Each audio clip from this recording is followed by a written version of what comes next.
No sábado, 6 de julho, o Cineclube Rede Cidade Coronel Pituba exibiu o documentário Santa Clara, o Convento de Taubaté, dirigido por Marco Aurélio Gobo e Rogério Gobo, com produção da Cuca Livre Produções e Educando Cantando Produções, em parceria com a Zaina Produções. Eu quero agradecer aos irmãos, o Rogério e o Marcos, por estar cedendo a oportunidade de a gente exibir o Convento de Santa Clara, Santa Clara, um convento de Taubaté.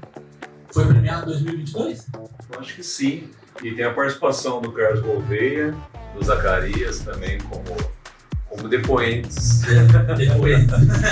As atividades fazem parte do SIC, Cinema, Inclusão e Cidadania, projeto contemplado pela Lei Paulo Gustavo, por meio da Secretaria de Cultura, Economia Criativa da Prefeitura de Taubaté, da Secretaria da Cultura, Economia e Indústria Criativas do Governo do Estado de São Paulo, do Ministério da Cultura e do Governo Federal.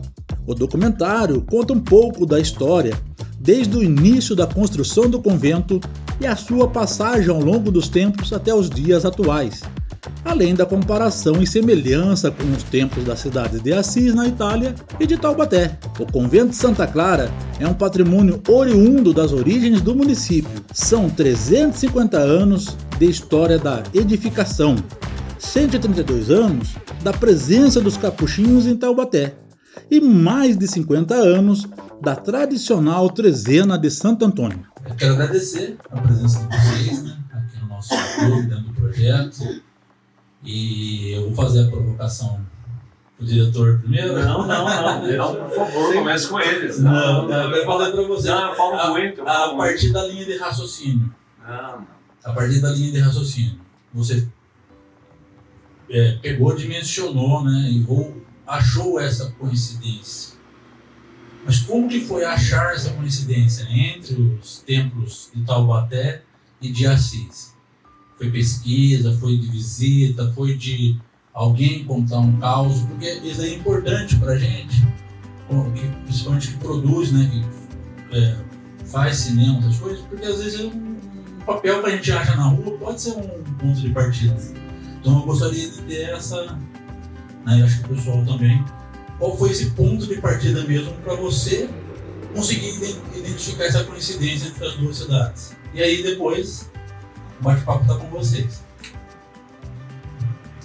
Pessoal, boa tarde. Muito obrigado a vocês que estão conosco nesse sábado gostoso de inverno aqui em Taubaté. Então, eu tive o prazer, junto com a Valéria, minha esposa, que é uma grande companheira, visitarmos a cidade de Assis há alguns anos. E nunca pensávamos que iríamos fazer um documentário sobre a igreja do Santa Clara, aqui em Taubaté.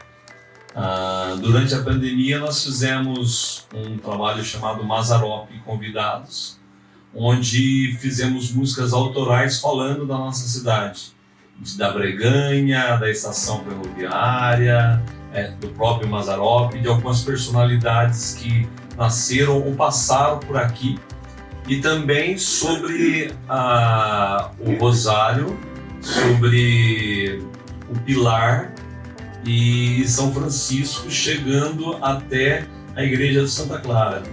E a ideia inicial, como o André perguntou, era nós fazermos um documentário sobre uma pessoa que começaria a caminhada no Rosário, passaria pela Catedral de São Francisco, daria uma parada no Pilar, contando um pouco da história das igrejas e terminaria esse documentário de Santa Clara. Essa era a ideia inicial. Mas quando nós chegamos no Santa Clara, nós tivemos o prazer de ser recebido pelo Guto Velutini, que infelizmente está numa viagem também, não está aqui conosco hoje, que participou muito nos bastidores, esses dois meninos aqui, o Zacarias e o Carlos, mais a senhora que falou sobre a poesia, estavam na linha de frente, e o Rogério, meu irmão, na produção, e o Guto nos bastidores, ele começou a mostrar o convento, apresentou o verdadeiro convento de Santa Clara para nós. E coisas que nós não conhecíamos do convento de Santa Clara. E a partir daquele momento nós decidimos que não dava em 25 minutos nós contarmos as histórias do Pilar, que é maravilhosa, que o Carlos deve saber melhor que qualquer um, do Rosário, da Catedral de São Francisco, das Chagas e do convento num único documentário de 25 minutos. E nós chegamos no Santa Clara e ficamos, e hoje, graças a Deus, a gente tem o prazer de assistir uma obra de pessoas da nossa cidade, de autores da nossa cidade. A música foi composta por mim e por Rogério, e nós somos muito felizes, nós recebemos esse presente. O presente foi dado por Deus, por Santa Clara, por São Francisco, a nós. Nós apenas colocamos isso num simples documentário de 25 minutos que não demonstra praticamente nada da história da cidade e nem do convento, porque a história do convento e a história da cidade é muito grande e é maravilhosa. Agora eu falei demais e deixo esses dois meninos aqui, para vocês explorarem eles, eu não tenho mais. Seu inimigo. Então, eu fiquei feliz quando eles me convidaram para participar, para dar uma participaçãozinha assim simples, né? Porque não preparei nada, foi assim de improviso, tudo de improviso, mas porque estava ainda na minha memória aqueles acontecimentos do casamento. Ninguém esquece, né? Assim como o Jefinho perguntou, realmente a Ventania fez presente e faz até hoje. Né? E eu não gosto muito de falar em microfone, em público, porque eu começo a falar e não paro mais. Então é bom eu parar por aqui. Ok, gente? Vou passar para o Carlos que é preparado para dar sequência. Não. O Marco falou assim, vai lá para assistir. Eu estou ali para assistir. Não, vai lá para assistir. Ele sempre fala isso. Ele sempre fala isso. Então, quase tudo que se fala da história de Taubaté passa pelo convento de Santa Clara de alguma forma, esbarra no convento de Santa Clara. O convento, quando ele foi construído, ele era chamado de convento novo, porque existia o convento velho. Por isso que existe o córrego do convento velho. Porque antes do convento de Santa Clara já existia um outro convento. Ninguém sabe exatamente onde ficava. Alguns dizem que ficava aí perto da igreja de Santana, uma coisa assim, que eram 3 carmelitas que vieram logo no início. E toda vez que vinham os bandeirantes ou começavam a montar um povoado, eles traziam alguns religiosos, né? Então, esses carmelitas ficaram durante algum tempo aqui, até que construíram um convento novo. É engraçado, né? Cada vez que constrói um convento, muda um pouco a referência. Quando construíram o convento lá dos Deonianos, eles passaram a chamar conventinho por causa do conventão. E o convento de Santa Clara era o convento novo por causa do convento velho. E quase tudo, né? Muita história passa ali em volta daquele convento. Não só as guardadas pelas pessoas que foram enterradas lá dentro do convento, né, no assoalho do convento, como as pessoas que foram enterradas assim, ali na lateral, né, no cemitério do convento, né, como foi destacado, o túmulo mais visitado do Vale do Paraíba, da Olga Guedes Tavares até hoje. Mas assim, na frente do convento, por exemplo, vai acontecer a lenda, talvez não lenda. É gostoso essa brincadeira, se é lenda, se é verdade, né? A história do escravo que é morto e se ergue um cruzeiro, a do Preto Firmino. Vai acontecer exatamente na frente do convento. Durante muito tempo o cruzeiro ficou na frente do convento, antes de ser levantado lá o estádio, né? Então, antes de ser o estádio, ficava ali o Cruzeiro do Firmino, uma história de devoção na frente do convento. Na Faria Lima, durante centenas de anos, era conhecido como a estrada, o caminho, a rua, a avenida Cavarucanguera, que é um nome muito característico de Taubaté, né? E quando trocam por Faria Lima, a gente estava até conversando um pouquinho antes disso, essa questão de trocar nome de rua, você acaba matando a própria história, né? Se chamassem Cavarucanguera até hoje, as pessoas perguntavam por que tem esse nome estranho, e alguém saberia explicar. Como não tem mais o nome, ninguém mais pergunta, ninguém mais explica. E aí, mas a outra geração vai ficar sem saber o que era o Cavarucanguera. Então, essas histórias que se passam no entorno do convento de Santa Clara, que começa lá em março de 1674, muda muito a cultura de Taubaté. Por exemplo, não sei se vocês sabem, mas a feira de Taubaté sempre foi aos domingos. Até que chegou, como diz o documentário, o Frei Messina. E ele, nas pregações dele, dizia que era preciso preservar o domingo, não tinha que trabalhar. E ele foi tão veemente, e ele repetiu isso tantas vezes, que partiu do próprio convento de Santa Clara, os fiéis que frequentavam lá, uma pressão nas autoridades locais, e a feira, e o costume de ir à feira e tomar caldo de cana e pastel, foi para o sábado. Por causa dessas pregações dentro do convento de Santa Clara.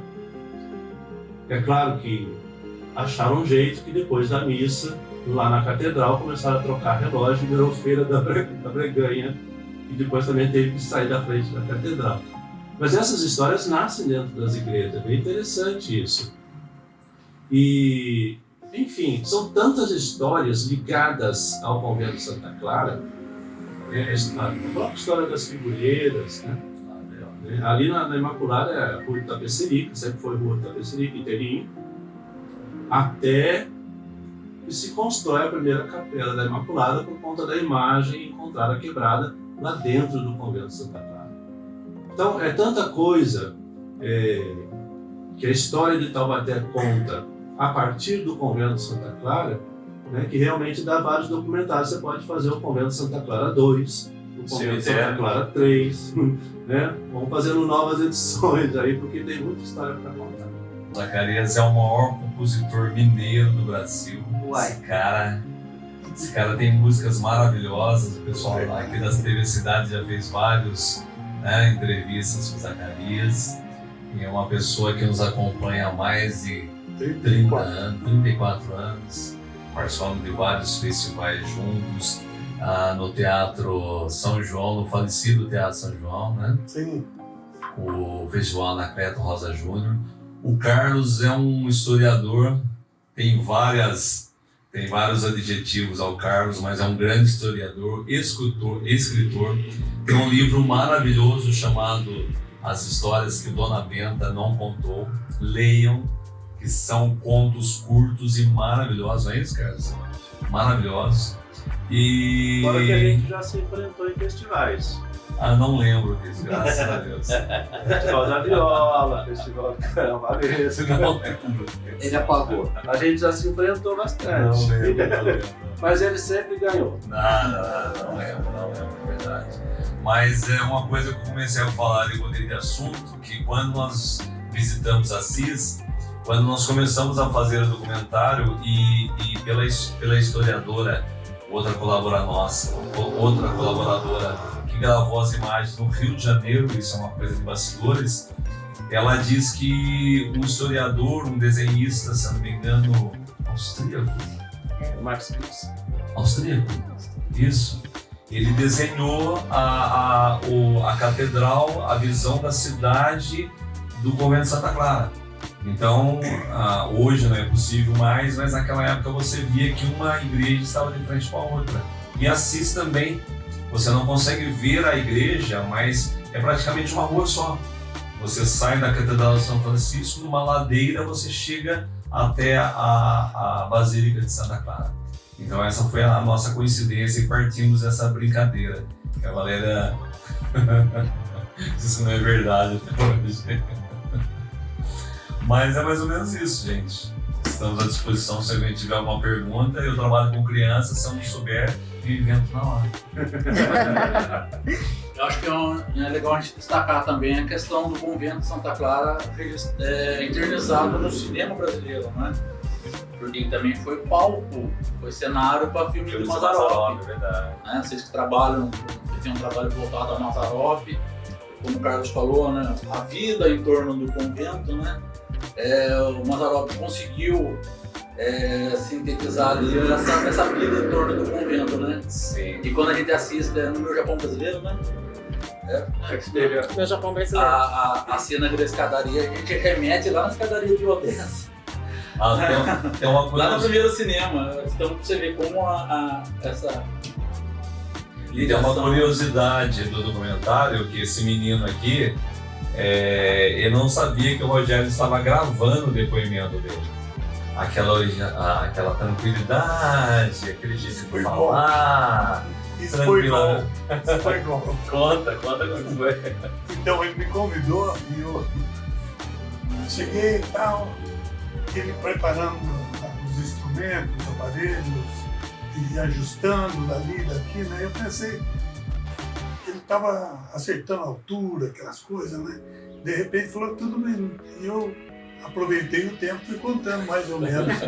O sapato era voo que eu falei, isso que já estava boa.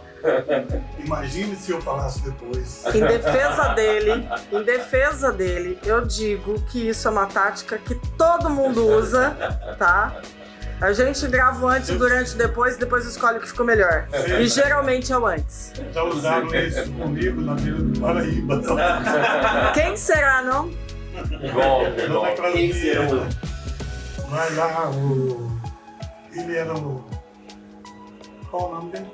Aquele locutor? Que estava lá, Amaral. O Amaral. Isso. O Amaral de Tremembé. De Tremembé. Então, quando o Marcos estava pesquisando isso aí, ele esteve na Europa e disse que estava aí em Assis, ia visitar Assis. Eu lembrei de um filme maravilhoso que eu assisti na minha juventude, Irmão Sol, Sim. Irmão Lua, produção do Franco Zeffirelli. Né? Um filme maravilhoso que leva a gente a imaginar coisas incríveis dessa história, né? Dele correndo. Né? Então, aquilo foi muito maravilhoso, aquele filme que eu assisti, não esqueço até hoje, das cenas marcantes, né? Carlos, arremata aí, cara. Eu só quero encerrar a minha contribuição respondendo uma pergunta, Valéria. Meu Deus. Não precisa, acho que não precisa. Quando o Marco falou que o Carlos tem vários objetivos, é verdade. Eu sou uma fã do Carlos, eu conheci. Começamos a fazer esse contato a partir desse livro, né? Eu acho fantástico o nome do livro, né? Uma das histórias que a Madalena contou. E uma delas é o Cavarô Canguera. Eu gostaria que o Capo, aproveitando da Faria Lima, que passa ali no Convento da Clara, talvez para arrebatar, contar o que é Cavarô Canguera. Sim, faltou isso, cara. O Carlos fez uma música por maravilhosa, uma brincadeira com esse Cavarô Canguera muito boa. E qual que é a história, Carlos? Então, na verdade, assim, imagina aquela colina e mais ou menos ali no alto de São João, alto de São Pedro, essa região toda é onde ficava o aldeamento indígena. Desses altos. Quem estava no mercado olhava para o aldeamento lá dos indígenas. E aí, esse caminho era muito comum deles usarem para ir para a região do Itaim. E aí, quando construiu o Convento de Santa Clara, foi fechando tudo aquilo lá. Imagina que o Convento de Santa Clara, ele pegava desde onde está o Fórum Velho e tal, e ele ia até onde está a Rodoviária Nova. Então, toda essa região era propriedade do convento. Então, ali só está a construção do próprio convento, mas a propriedade era tudo isso. Depois, naturalmente, foram dividindo toda essa propriedade. E nesta lateral, os indígenas continuavam passando. E aí conta a história, e aí pode ser uma lenda, mas é uma lenda que perdurou durante 300 anos, de que numa dessas vindas da região do Itaim e tal, eles estavam vindo por esse caminho, e aí eles tomaram um susto, no começo de noite, faziam uma ventania, e eles começaram a ver uns fantasmas, pareciam umas caveiras, e eles deram no pé. Como essas caveiras pareciam caveiras de cavalo, e o índio, o indígena tinha uma dificuldade de falar cavalo, então ele falava cavalo, né? E Cangue, Uera, esqueleto que já foi cavalo. Então, algo que já foi cavalo, caveira que já foi cavalo. Então, e eles saíram gritando, Cavaru Canguera, Cavaru Canguera, Cavaru Canguera. Essa história se espalhou e os freis foram falar com os indígenas e explicar que era muito comum, era um costume comum, colocar nas plantações umas varas de bambu e em cima umas caveiras, podia ser de boi, de cavalo, como se fosse para espantar os passarinhos e ao mesmo tempo os maus espíritos da plantação, né, para que desse uma boa plantação. Então, agora você imagina os indígenas que não sabiam desse costume, passando a noite, mais ou menos a noite ali, aquela luz da lua e tal, aquele vento, aqueles bambus com aquelas caveiras, né? E eles, Cavaru Canguera, e ficou. Os indígenas deram esse nome a essa região, que era o caminho do Cavaru Canguera, depois Estrada do Cavaru Canguera, até depois da conurbação toda, Avenida Cavaru Canguera, que ficou durante muito tempo. Aquela rotatória, inclusive, ali da Jux Davis, da associação, aquela rotatória se chama Rotatória Cavaru Canguera. E se você puxar um pouco o zoom do seu, do seu Maps, vai estar escrito assim, Cavaru Canguera, assim, fora. Porque o bairro se chama Bairro Cavaru Canguera. Então, aquelas vilas todas ali formam o grande bairro do Cavaru Canguera. Ninguém mais chama mais bairro de Cavaru Canguera.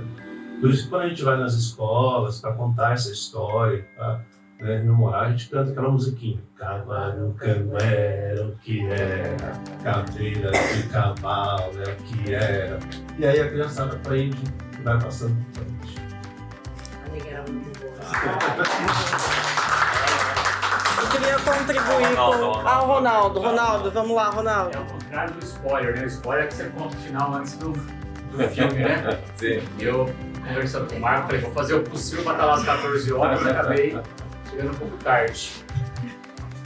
Uma coisa que me interessa, sendo tomatiano e gostando da história, do nosso patrimônio, seja cultural, histórico, ambiental, né, Carlos? Isso. É a própria passagem do Dom Pedro II, né? Pelo Convento de Santa Clara. Né? Se vocês puderem dar um spoiler. Olha para ele ali, ó. Olha para ele, pergunta para ele. E a segunda coisa, Carlos, é a própria origem também, ou a lenda, ou a hipótese que a aldeia alta, a Tabaeté, seria também no local onde está o Convento de Santa Clara. Que o Ronaldo foi bem tranquilo, né? Nas perguntas. Exatamente ali na colina do convento eu não tenho essa informação. Nós temos a informação de que o que eles chamam de tabuleiro de Taubaté, que é esse retão do centro de Taubaté, foi assentado ali, olhando para o aldeamento. Então, certamente, Alto do Cristo, Alto São João, talvez Alto São Pedro, parte alta, né? Certamente onde estava o aldeamento. No Alto de São João foram encontrados alguns vestígios, alguns vasos. Eu não tenho informação de que lá onde estava o convento era aldeamento indígena. Nós temos que ver Dom Pedro II. Dom Pedro II. Dom Pedro II ele passou por aqui. Aliás, é que assim, não vamos esticar tanta história, porque tem umas histórias muito interessantes. É fofoca, Ele passa ali pelo Convento de Santa Clara, mas ele visita também a Capela do Pilar. E lá ele encontra uma pintura, parece que representando o bispo Rodovalho. E ele reconhece. O bispo Rodovalho foi confessor da família real. E a Capela do Pilar ela foi construída pelo pai do bispo Rodovalho. E, aliás, o pai do bispo Rodovalho e de mais uma turminha boa, entre eles 2 condenados na Inconfidência Mineira.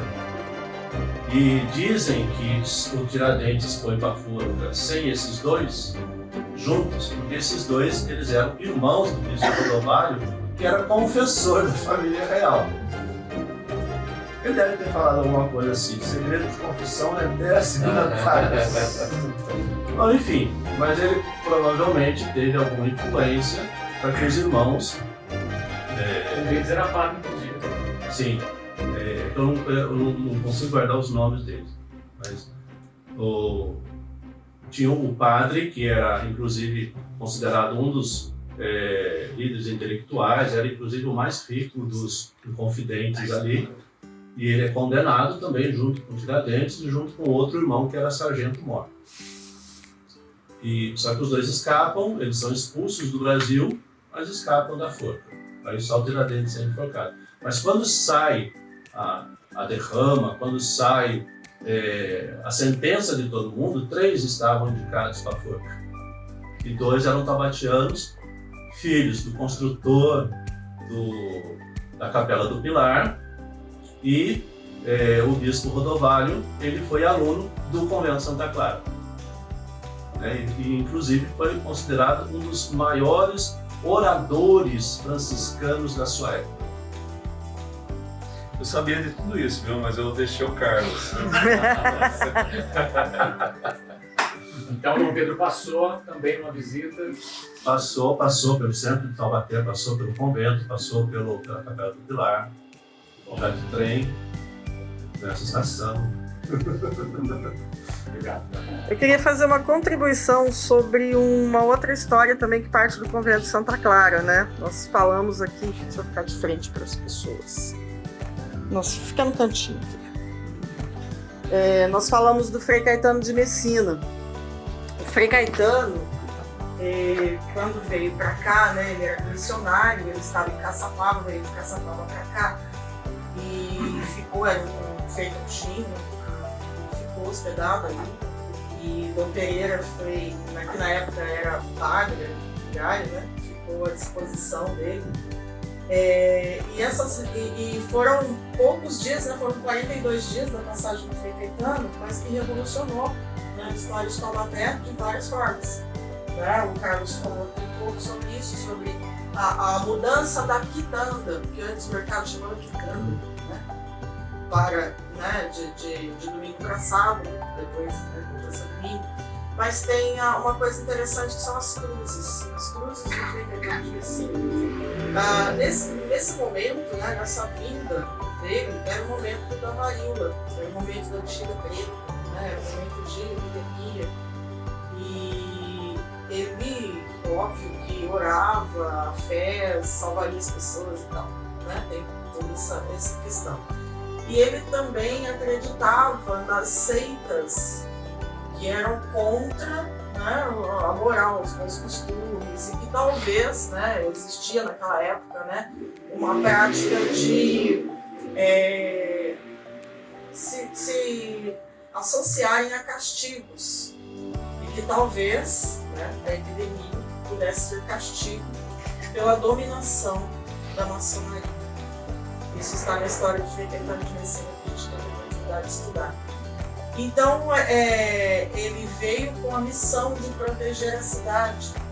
Então, antes do Bom Conselho, né, do Colégio Bom Conselho, antes de outras coisas que tem, né, a origem do Frei Caetano de Messina, tem a questão da proteção da cidade. E a proteção da cidade, naquela época, Taubaté acabava ali onde é a prefeitura, dali para lá era a zona rural.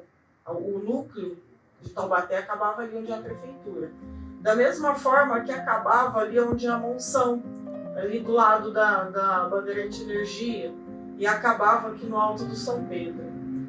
Então, essa coisa de proteger a cidade, né, ele mandou erguer 5 cruzes, né, nos limites de Taubaté, e fez oração, novena e tal, conclamou o povo, tudo lá para a ladeira do convento de Santa Clara, para orarem, né, para acabar a história da pandemia, né, da epidemia da bexiga preta, e mandou erguer as cruzes.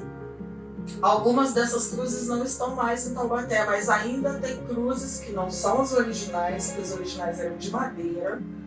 Com o tempo elas apodreceram e foi erguida no lugar delas cruzes de cimento. Então, naquela arena que tem ali no Alto de São Pedro, tem uma cruz lá em cima. Aquele é um marco do Frei Caetano. Na realidade, as 5 chagas de Cristo, né, que foram representadas 5 cruzes. Então, a cabeça do convento de Santa Clara, a cruz do convento de Santa Clara, a cruz do Firmino, na realidade, era uma cruz de morte, né? Então, era igual essas cruzes que a gente encontra na beira da estrada, uma cruz para marcar o lugar onde aconteceu um ato violento que acabou em morte. Mas a cruz do Frei Caetano era a cruz que ficava no meio ficava ali onde é a rua hoje, né? Lógico que com o tempo mudaram a cruz de lugar, colocaram a cruz lá no meio da ladeira, mas ela era mais ali por meio da rua, né? Bem ali para baixo. A cruz do Firmino também, né, estava ali no mesmo lugar, né? Acabou se associando à mesma cruz, né? A cruz que tinha antes em frente ao cemitério ao lado da catedral. Ao lado da catedral tinha um cemitério, ali também tinha uma cruz que foi tirada, né? Então a cruz da Santa Clara é a cabeça de Cristo, a cruz da catedral o coração de Cristo, as chagas dos pés de Cristo era a cruz que tinha antes, em frente à prefeitura, onde hoje está o busto do Dom Pereira no meio da praça. Aí um braço, né, a chaga de Cristo, está na igrejinha da Monção, na frente da igrejinha tem uma cruz do lado de fora, e o outro braço lá no São Pedro. Então, e cercando a cidade com essas cruzes, né? E aí passou o período da bexiga preta, passou o período, né, dessa história, e aí ficou aquela crença de que, de fato, a fé, a oração espantou, né? E a partir do convento de Santa Clara também, né, tinha um dono de um jornal, na época, que ele era devoto, né, ele também ajudava os freis capuchinhos, era muito religioso, muito católico, e tinha um outro dono de jornal que era maçom. E houve uma briga na imprensa, um falava bem do Frei, um falava mal do Frei, um falava bem do convento de Santa Clara, um falava mal, e houve uma briga na mídia, e essa briga ficava entre as matérias de jornal, né? Ficava entre as matérias de jornal. Eles brigavam pelas escritas. Um escrevia mal, o outro ia rebatir, escrevia bem, o outro ia rebatir, escrevia mal, o outro ia rebatir, escrevia bem. E o público ficava absurdado, querendo ler os jornais para ver quem estava falando de quem, né? E a história do Frei Caetano de Messina, grande parte da história do Frei Caetano de Messina que se tem registro, é a partir desses jornais que estão lá na Hemeroteca Pública para consulta. Então, assim, né, fora cemitério, fora uma série de outras coisas, o cemitério do Belém foi a partir da igreja de Santa Clara. Também foi nessa passagem do Frei Caetano de Messina. A pedra fundamental do cemitério do Belém. Então tem muita história envolvida e tudo começa no convento de Santa Clara, nas coisas e nas pessoas, né, que circularam pelo convento de Santa Clara. Então a importância, né, daquele lugar sacro, daquele pedaço de chão, das coisas que aconteceram ali, políticas, religiosas, enfim, eu acho que é um dos grandes cernes de tudo que se ouve, que se sabe, que se escreve, que se fala na história de Taubaté. Então, parabéns pela iniciativa de, né, tirar um fiozinho da meada, porque agora, assim, a ideia, né, é que as pessoas fiquem curiosas e comecem a ir pesquisar, olhar, né? E esse trabalho de vocês ficou muito bacana. E, de fato, né, parece que a cidade nasce, né? Aqui né, é uma fala pessoal. A minha impressão é que a cidade, de fato, nasce no convento de Santa Clara. Importante. É uma informação que pouca gente também conhece, mesmo sendo taubatiano, completando o raciocínio do cemitério. Na passagem do Frei Messina é que se tem a grande procissão que leva as pedras fundamentais do cemitério da Vila São Geraldo, que é um grande cemitério que vai ocupar toda a Vila São Geraldo. A Vila São Geraldo era um grande cemitério, com muros enormes, eram 200 metros de muro que foram erguidos pelos escravos. E ali na Avenida Brasil, ali da Vila São Geraldo, ali por dentro, né, era a entrada do cemitério, e lá foi construída a Capela de São Miguel. E a pedra fundamental saiu do Convento de Santa Clara em procissão, foi descida e tal, as carroças levando, e o povo acompanhando, milhares de pessoas acompanhando, até chegar lá na Vila São Geraldo, lançar a pedra fundamental. Eles colocaram inclusive uma caixa, né, com algumas coisas representativas da época, jornal, moedas e tal. Só que aquele cemitério tem vida curta, vai funcionar uns 10 anos só, o terreno era muito alagadiço, então não servia para cemitério, e eles tinham desmontado o cemitério ali da 4 de março. Era o cemitério da cidade. Aí desmontaram, foram montar lá na Vila São Geraldo, alguns anos depois descobriram que não dava, o terreno não ajudava, e aí então vai para o Belém. Então, essa história toda, ou seja, passa pelo convento, nasce no convento, né? Tudo está ligado ao convento.